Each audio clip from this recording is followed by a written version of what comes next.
똑똑할까요? 흑인이 똑똑할까요? 백인이 똑똑할까요?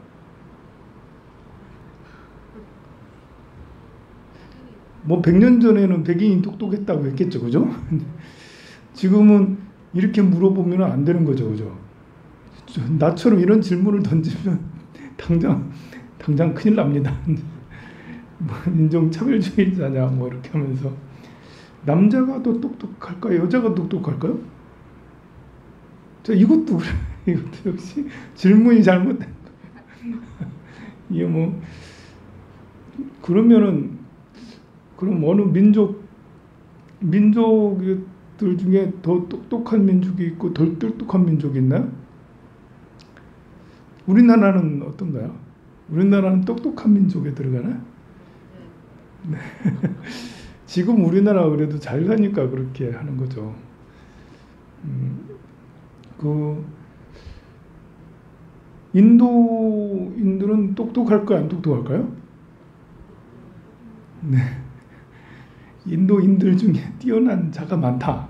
인도인들이 전부 다 뛰어난 건 아닙니다. 근데 인도인들이 과연 똑똑한 사람이 왜 많을까? 그건 좀 이제 그래요. 여러분들이 인도하면 떠오르는 게 더럽다, 뭐 후진국이다, 뭐 인구가 많다. 뭐 이렇게 머리가 똑똑한 건 근래에서나 뭐 이렇게 이제 그 세계 석학들이 많이 인도에서 나오니까 이제 하는 거고 보통 부정적이에요. 근데 신기한 것은 세계 석학이나 아니면 경제계 거물 또 IT계의 거물은 거의 대부분 인도인들이 차지하는 것을 보면 참 특이한 거예요. 세계에서 가장 종교적인 나라는 어느 나라일까요? 아랍 지역이 제일 종교적이지 않겠어요? 그리고 인도도 역시 그에 만만치 않을 겁니다. 대한민국이 종교적인 나라인 것 같지는 않아요. 그죠? 종교인들은 많이 있어도 뭐 종교가 여러 개라서 그런지 그렇게 종교적인 나라 같지는 않은데 아랍 쪽에는 뭐 근데 종교적일까? 그냥 대대로 내려와서 이슬람 그거 하니까 그런 걸까? 인도 같은 경우는 굉장히 종교적인데 아랍 쪽의 종교하고 인도인들의 종교는 다르죠. 분위기가. 아랍 쪽의 종교는 획일적, 서구에 있던 기독교, 천주교도 획일적 종교이죠. 비교적 완전 획일적이 아니라 인도의 힌두교에 비교하면 굉장히 획일적이죠. 불교에 비교해도 이제 기독교하고 이슬람은 획일적입니다. 다양적이지 않아요. 불교랑 이제 힌두랑 비교하면 힌두가 훨씬 더 다양해요. 불교도 많이 다양하지만 복잡하죠. 여러분들이 스님 기도를 무슨 기도를 해야 돼요? 지장 기도해야 돼요? 가는 기도해야 돼요? 뭐 이렇게 저한테 맞는 기도가 뭐예요? 인도에 가면 우리보다 한 10배는 더 저한테 맞는 신이 뭐예요? 그러면 참 난감합니다. 거기는 신이 너무 많아가지고 우리 뭐 관음보살, 문수보살 몇 분 안 되는데도 우리가 헤매고 있는데 인도 가면 정말 헤아릴 수 없는 신들이 있어요. 그런데 이렇게 제가 이렇게 생각하기에는 획일적 사고관보다는 다양적 사고관을 가진 그런 종교적 그리고 이제 사고뿐만 아니라 종교적으로 굉장히 특이하잖아요. 힌두교가 다양하잖아요. 그런 것이 이제 인도인들의 석학들, IT 인재들 이런 게 많이 배출되지 않나 저는 개인적으로 그렇게 생각을 해요. 거기에 힌두교적 사상이 많이 차지한다 그 비중을. 왜냐하면 힌두교적 사상은 색즉 시공 공즉 시색의 원리들을 잘 이해하게 해주니까요. 그렇지 그 인도랑 좀 다르지만 우리나라랑 비슷하거나 조금 더 험악한 환경인데도 불구하고 세계에서 제일 부자 나라가 있어. GDP 1인당 GDP가 제일 높은 나라는 이제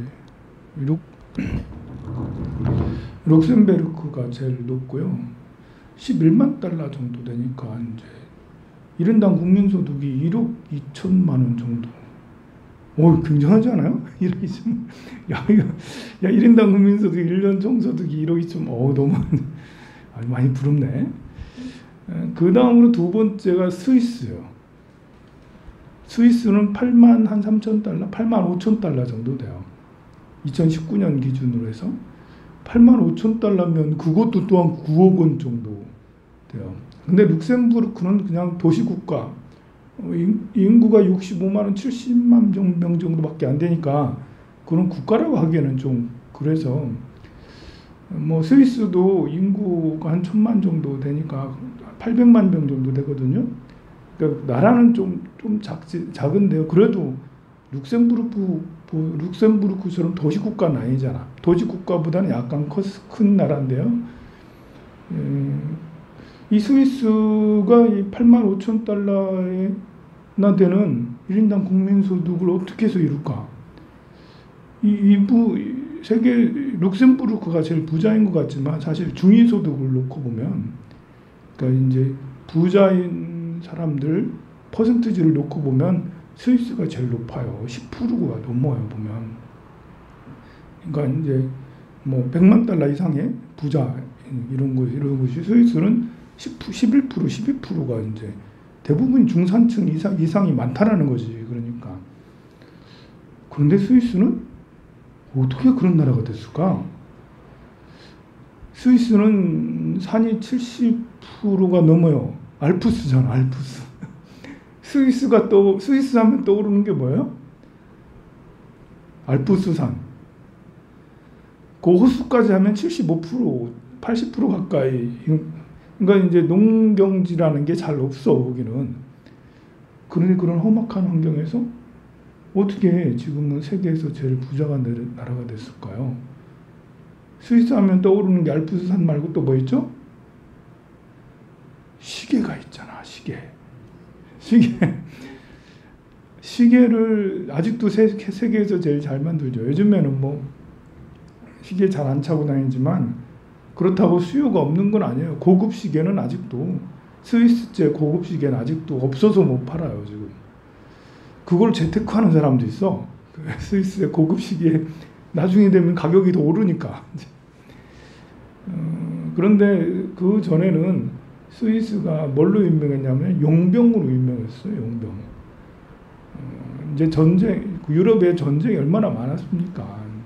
13세기 뭐 그 전에도 그랬지만 르네상스 이후로 20세기까지 유럽들은 계속 지금 유럽의 나라들이 우리가 역사 공부하기 제일 까다로운 게 유럽이에요. 보면 뭐 이렇게 프랑스, 독일, 뭐 이렇게 스위스, 뭐 오스트리아 다 있어도 이들 나라가 어떤 때는 프로이센이 됐다가 뭐 어떤 때는 뭐가 됐다가 이게 참 복잡해서 이 유럽 역사 공부하기 참 어려운데요.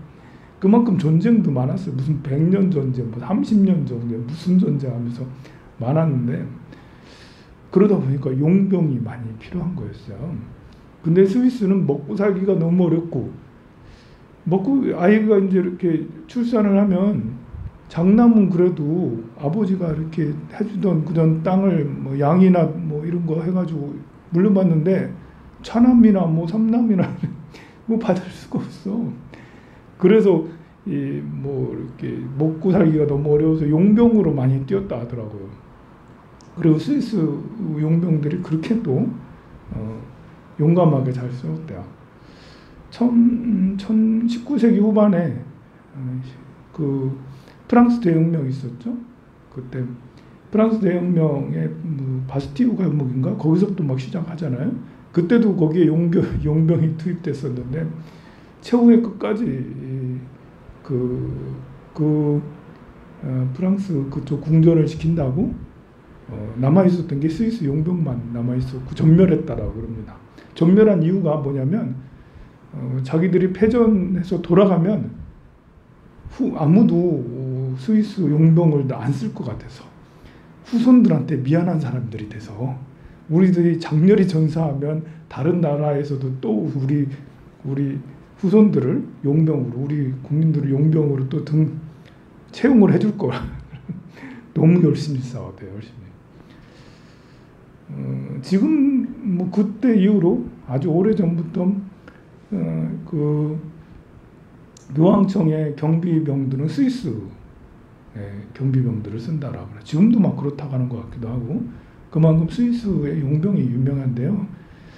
기질이 좀 있는가 보죠. 잘 싸우는지 덩치가 큰지 힘이 센지 어째서는 잘 모르겠습니다만 시계 이전엔 용병이 유명했고 16세기쯤 됐나요? 그때 이제 르네상스 이후로 여러 가지 산업들이 발달하는데 스위스가 용병으로 나갔다가 위그노 뭐 저쪽 해가지고 시계를 그 만드는 기술을 배워서 스위스에 드디어 도입을 해서 만들기 시작한 거예요.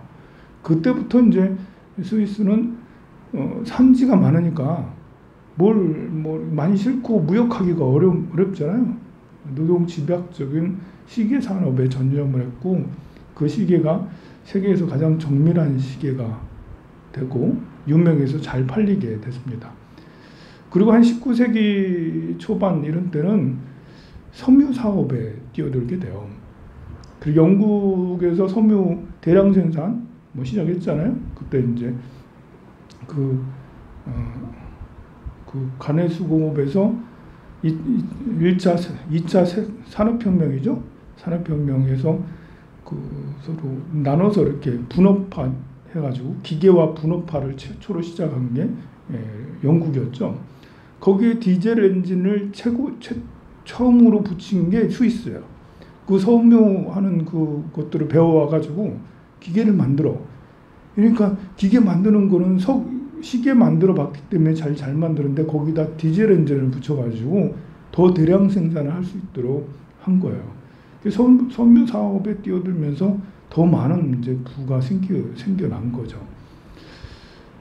또 이제 이렇게 스위스의 어떤 산지 활동들을 잘 활용한 또 사업에 이제 전력을 했는데요. 그게 바로 약초 사업이에요. 바이오 사업. 이제 이렇게 의학 사업이잖아요. 팜이라고 하는 의학 사업에 이렇게 전력을 하면서 지금도 세계에서 이렇게 가장 유명한 그런 제약회사 노바틱스가 이 스위스예요. 그 스위스에 이렇게 제약 사업이 굉장히 이렇게 발달된 겁니다. 거기서 끝나는 게 아니고요. 제일 중요한 이제 남아 있어요. 스위스가 85,000달러가 되는 섬유하고 제약 가지고 뭐 그렇게까지는 하기가 어렵잖아요. 거기에 마지막 그 정점을 찍은 것은 금융 사업에 또 진출을 해가지고 스위스는 중립국임을 우리는 어렸을 때 그런 얘기 많이 들었잖아요. 중립국 스위스 중립국 위치에 되면 스위스가 그 지도를 보면 독일, 프랑스, 이태리 주변의 강대국들이 다 둘러싸여져 있어요. 그래가지고 또 옛날부터 용병을 많이 보냈잖아. 강대국들을 둘러싸여져 있는데 이제 뭐 옛날부터 그 이후로 용병을 안 하게 됐어요.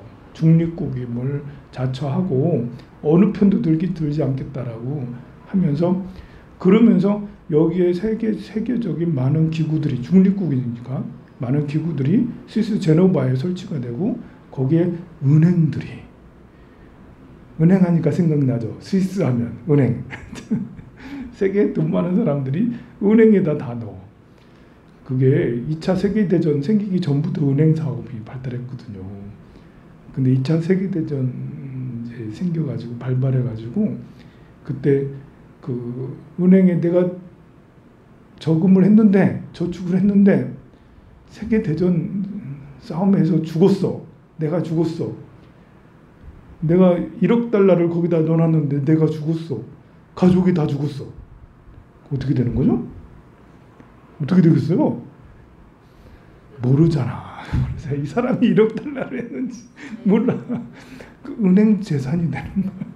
은행 재산이 되는 거야. 야, 그 은행 완전 꿀이지 않아요?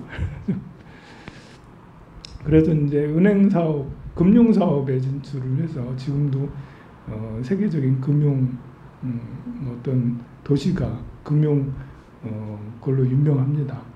지금은 이제 4차 산업혁명에서 우주 산업 이런 걸로도 진출을 많이 하고 본래 기계 이런 데도 굉장히 발달된 사람들이잖아요. 그러니까 이들은 가만 보면 이렇게 험악한 취약한 곳에서는 해먹기 참 어려운데 살기가 뭐 티베트 같은 데처럼 굉장히 어렵잖아요. 우리나라도 사실 굉장히 어려운 그런 여름에 너무 덥고 겨울에 막 춥고 산이 너무 많고 어려운데요. 사실 우리보다 스위스가 더 어려운 곳 아니겠어요? 스위스 옆에 있는 우크라이나나 벨라루스나 이런 데는 뭐 아직도 이렇게 세계에서 저 유럽에서 제일 가난한 3,000달러, 4,000달러밖에 되지 않는데 스위스는 그거보다도 20배나 더 많은 85,000달러 이렇게 GDP가 높으니까요. 예, 그런 거 보면 스위스인들이 얼마나 노력했는지 그리고 또 뭐 정치적으로 선택을 잘 했는지 뭐 옆에 있는 뭐 벨라루스 이런 데는 이제 뭐 그 좋으니까 너무 독재가 심하니까요. 독재가 심한 나라 중에 부자인 나라가 하나도 없어요. 중국 말고는. 근데 중국은 독재 국가이긴 하지만 공산당 일당 체제이긴 하지만 지도부가 이제 계속 한 사람이 오랫동안 독재한 건 아니에요. 지도부가 계속 변했잖아요. 지금 시진핑이 좀 오래 하긴 하지만 그 전까지만 해도 계속 10년만 하듯이 계속 지도부가 바뀌었다고요. 근데 스위스도 정치적으로 아마 안정이 돼 있기 때문에 게다가 국민들의 근성이라는 게 있었는지 그렇게 해서 아직도 전망이 되게 좋아요. 제약적으로도 굉장히 발달돼 있고 또 기계 또 4차 뭐 인공지능 이런 쪽으로도 또 기초 과학이 굉장히 발달한 나라예요. 스위스가. 금융은 앞으로 계속 뭐 전망이 좋고요. 그런 걸 보면 우리나라가 이제 어떻게 해야 될까? 스위스를 모델 삼아서 하는 것도 나쁘지 않죠. 스위스도 우리나라랑 비슷한 자연환경이 열악했기 때문에 또 우리나라도 고려시대를 생각하면 세계에서 제일 초정밀 지금은 스위스가 세계 최정밀이죠. 일본인보다 독일인보다 오히려 스위스인들이 초정밀 기계들을 만들어내는데요. 고려시대 때는 대한민국이 세계에서 최정밀 국가였어요. 그때는 이제 고려불화 같은 고려청자 같은 또 종이나 이런 것들 그런 것들 뭐 이렇게 그 자개도 고려시대부터 했거든요. 세계에서 가장 이렇게 정밀한 것들을 고려해서 했었는데요. 그만큼 우리도 그런 기질을 인종마다 그 민족마다 약간의 기질은 좀 있는데 우리도 그런 기질이 있어서 스위스가 가는 것처럼 우리가 아직 제대로 이렇게 가지 못한 것은 금융 분야에 이렇게 하지 못하고 제약 분야는 많이 진출해서 해 나가고 있으니까 또 될 것 같고요. 또 이렇게 AI 인공지능 4차 산업혁명을 대비해서 계속해서 나름 노력을 하고 있으니까 우리나라도 좀 전망이 좋지 않나 이런 생각이 듭니다. 오늘은 스위스를 통해서 이제 우리나라는 어떻게 해가는 게 좋을까를 좀 생각을 해봤습니다. 성불하세요.